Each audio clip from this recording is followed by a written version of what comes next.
So, మనం నిన్నటి video చూసుకుంటే, యూఎస్ టారిఫ్స్ వల్ల యూఎస్ స్టాక్ మార్కెట్ ఎలా మూవ్‌మెంట్ వచ్చింది అని జెప్పి మాట్లాడుకున్నాం.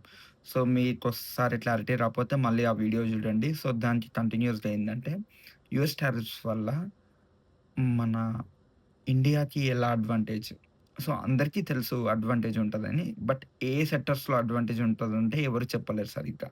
సో, మనం ఈ వీడియోలో క్లియర్‌గా మాట్లాడుకుందాం. ఏ ఏ సెక్టార్స్ నుంచెల్లి యూఎస్‌కి అడ్వాంటేజ్ అండ్ ఏ ఏ sectors was excluded, included in the tariffs అనేటివి.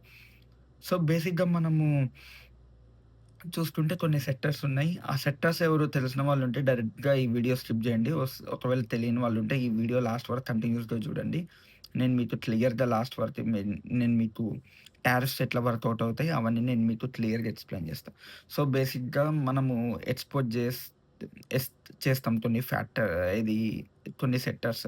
ఆ కొన్ని సెక్టార్స్ ఏంటంటే టెక్, ఐటీ సర్వీసెస్ ఒకటి, pharma, automobile and machinery and engineering goods కూడా సప్లై చేస్తాము. And textiles and jewellery.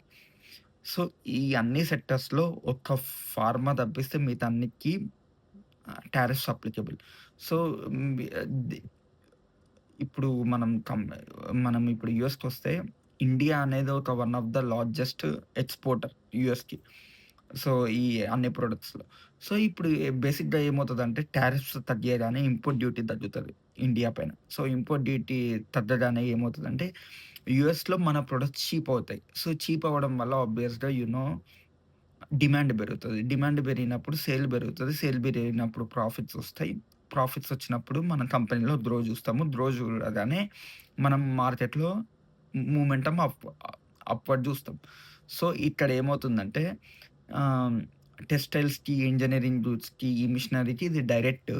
కానీ ఐటీకి అండ్ ఫార్మాకి ఇండైరెక్ట్. ఎందుకంటే నేను మీకు ఆల్రెడీ ముందే చెప్పా. ఫార్మా వచ్చేసి ఎక్స్‌క్లూడెడ్ టారిఫ్స్ నుంచి. సో, ఐటీ అనేది మనం ఇండైరెక్ట్‌గా సర్వీస్ ఇస్తాం కాబట్టి, సో, ఇవి 2 ఎక్స్‌క్లూడెడ్. మిగతా అన్నీ ఇంక్లూడెడ్. సో, సింపుల్‌గా చెప్పాలంటే యూఎస్ ట్రేడ్ క్లారిటీ వల్ల మన ఇండియాలో ఈ రిలేటెడ్ టెక్స్‌టైల్స్ ఇవన్నీ ఏవేవైతే ఉన్నాయో, మిషనరీ, ఆటోమొబైల్, సో, ఇవన్నీ స్టాక్స్ మనము ఎవరైతే యూఎస్‌కి ఎక్స్‌పోర్ట్ చేసే కంపెనీస్ ఉన్నాయో, వాటిలో మనము అప్‌వర్డ్ మూవ్‌మెంట్ అనేది చూస్తాము. సో, అండ్ అంతే. మీకు ఒకవేళ డౌట్ ఉంటే మీరు మెసేజ్ చేయండి. అండ్ ఒకవేళ మీకు అర్థమైతే మాత్రం కింద సబ్‌స్క్రైబ్ బటన్ గుద్ది పెట్టండి. అంతే. And thank you so much.